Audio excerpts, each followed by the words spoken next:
मैया आपने 3 तारीख को पड़ोसन के घर बैठ के अपनी बहू की बुराई की थी।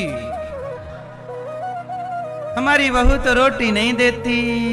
भगवान वहां चेक करेंगे, दी तो थी, थाली परोस के रखी थी, तू ही खिसका के चली गई, नहीं खाएंगे तेरे हाथ का। और पड़ोसन के पास जाकर रो रही है, बहू खाना नहीं देती।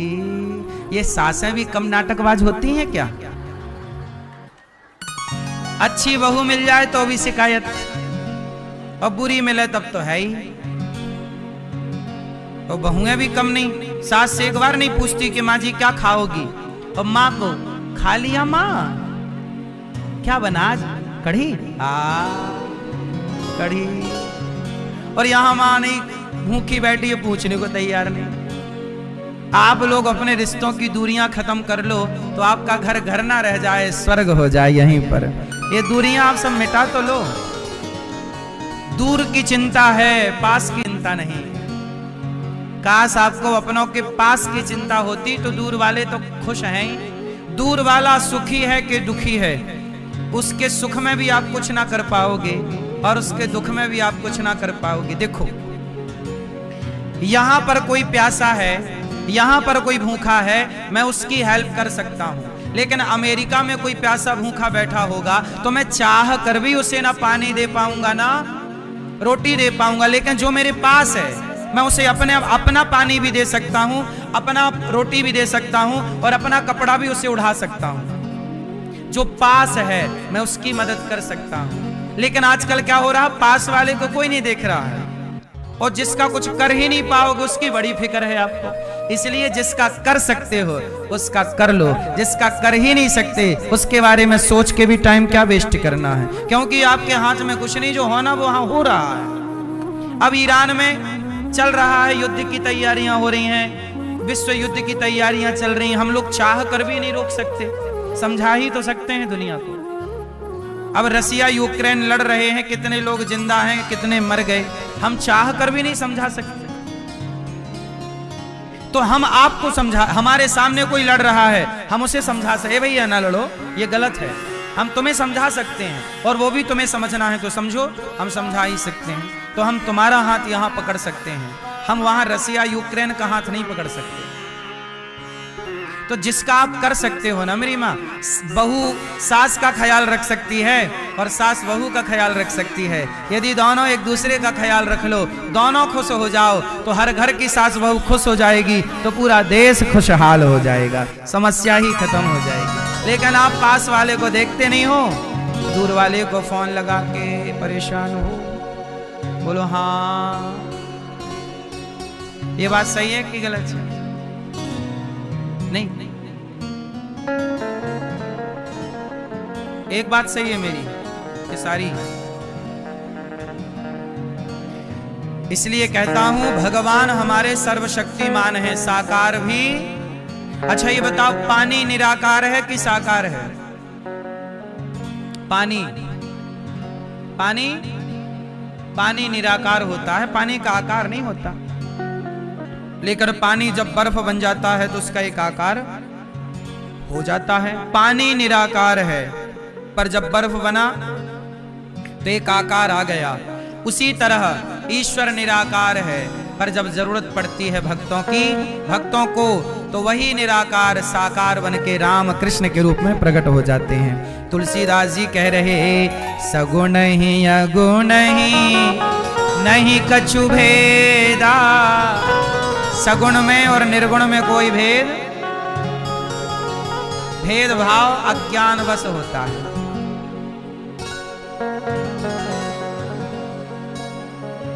तो भगवान के 24 अवतारों का वर्णन वेद व्यास जी ने भागवत जी की रचना की महाभारत के युद्ध से।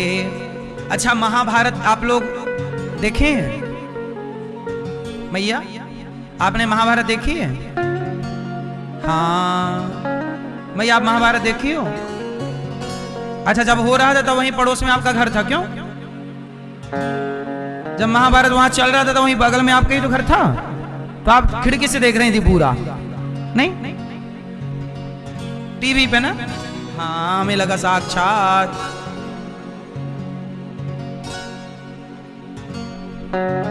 ये मैया महाभारत देख के आ रही हो अभी अभी? नहीं,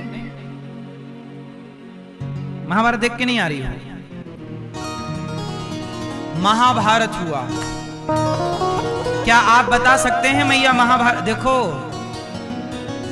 आपको बात समझ में आ रही है कि नहीं? दादाजी बताओ, महाभारत क्यों हुआ? टोपा वाले दादाजी, महाभारत किसकी गलती से हुआ? महाभारत पीले वाले भैया और आप दोनों डिस्कस करके फास्ट बताओ, महाभारत किसकी गलती से हुआ है? किसकी? जोर से। द्रौपदी। दोनों का एक मत है, दोनों एक मत से कह रहे हैं कि महाभारत द्रौपदी की गलती से हुआ। आप मैया लोग बताओ, महाभारत किसकी गलती से हुआ? किसकी गलती से? द्रौपदी। आप बताओ, महाभारत किसकी गलती से हुआ? आप लोग बताइए। दुर्योधन, भीष्म पितामह, धृतराष्ट्र। पीछे वाली मैया, महाभारत किसकी गलती से हुआ? वो टोपी वाले भैया खड़े हैं ना, वो ये बताएंगे महाभारत किसकी गलती से हुआ। आप बताओ टोपी वाले भैया, किसकी गलती से हुआ? बताओ बताओ, किसकी गलती थी? किसकी गलती थी? अब ध्यान से सुनना कि आप लोग महाभारत से क्या क्या सीख सकते हैं। ये भागवत जी की कथा है, महाभारत की कथा।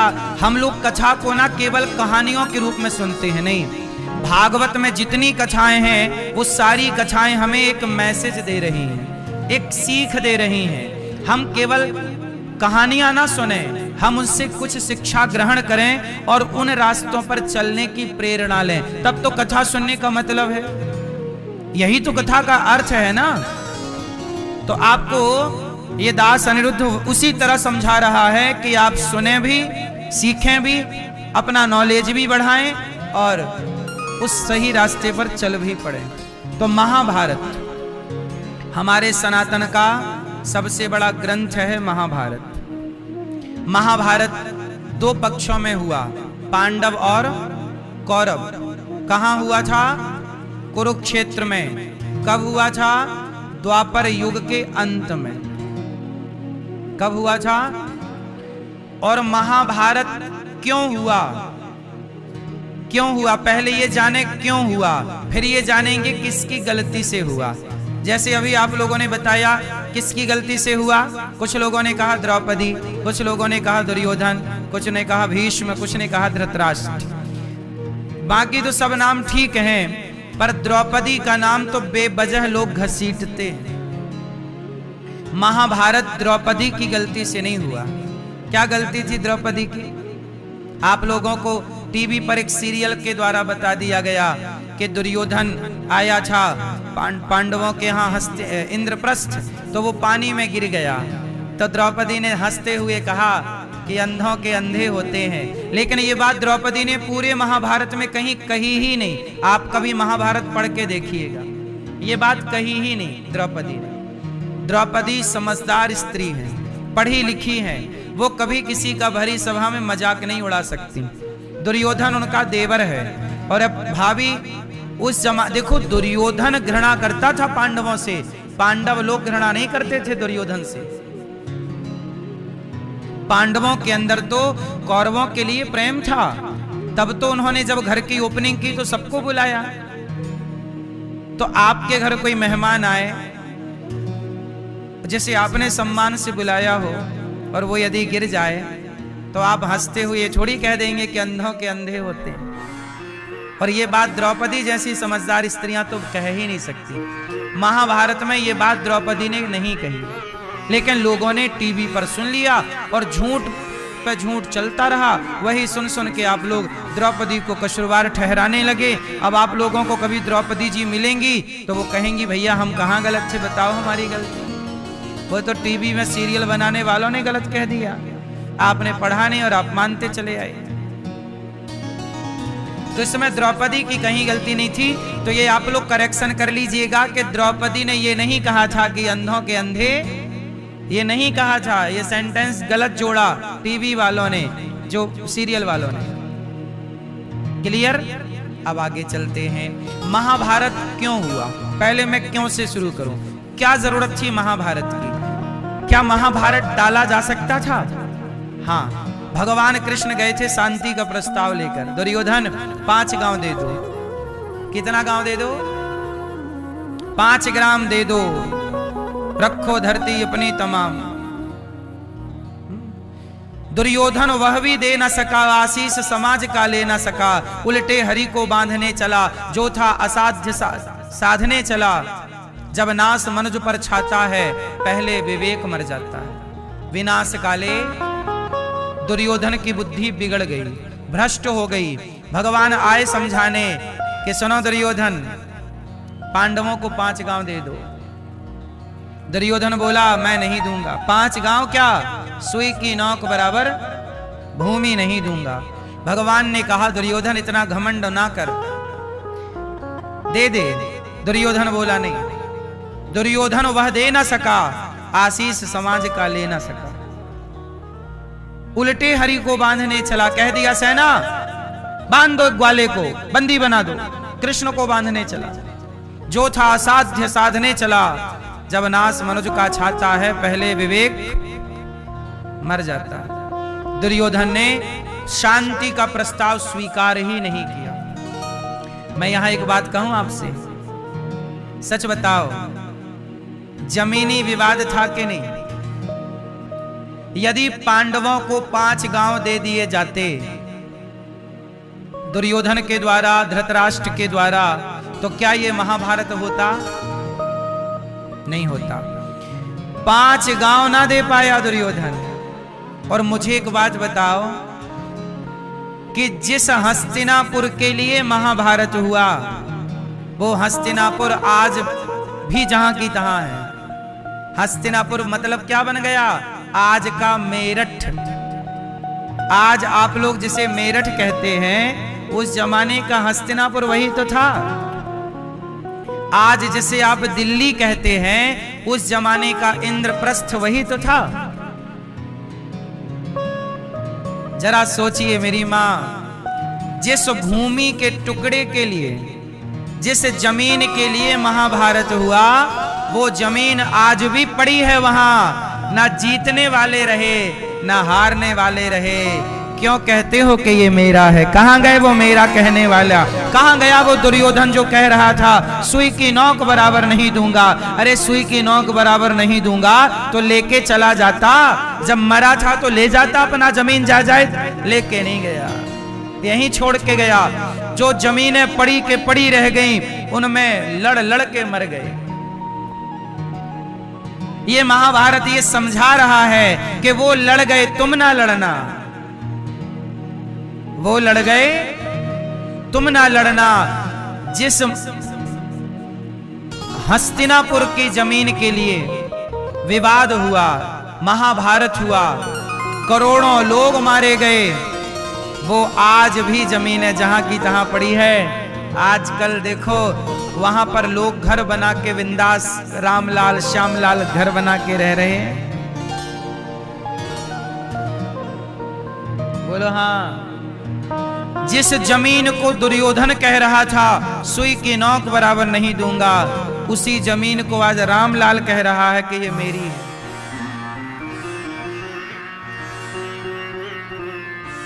जिसे दुर्योधन कहता था ये मेरी है, उसी को अब रामलाल क्या कहता है? ये मेरी है, मेरे नाम रजिस्ट्री है। बोलो हाँ।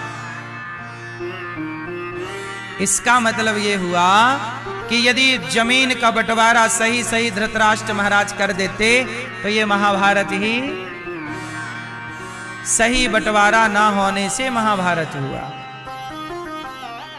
इसलिए आप लोगों से एक बात कहूं, आप लोग भी मरने से पहले सही सही बंटवारा करके जाओ। आजकल किसी की नियत का ठिकाना नहीं है।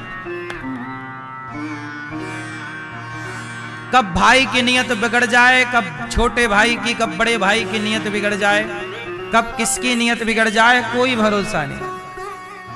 आजकल आप खून के रिश्तों पे भी भरोसा नहीं कर सकते।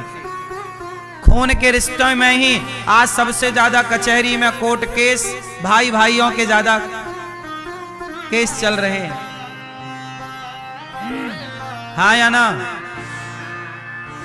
क्या भरोसा, किसका भरोसा? आज एक मैया मेरे पास आई। मैया ने कहा कि मेरे पति, सुनो बिल्कुल सही बात है और आप लोग इन बातों से सीख लो। मुझे कोई भी नई बात समझ में आती है आपको बता देता हूं ताकि आपका नॉलेज बढ़ जाए। एक मैया मेरे पास आई, कहा महाराज जी मेरे पति की मृत्यु हो गई है, मेरे 2 बेटे हैं। हुआ क्या कि मेरे पति ने मरने से पहले अपने दोनों बेटों का बंटवारा कर दिया।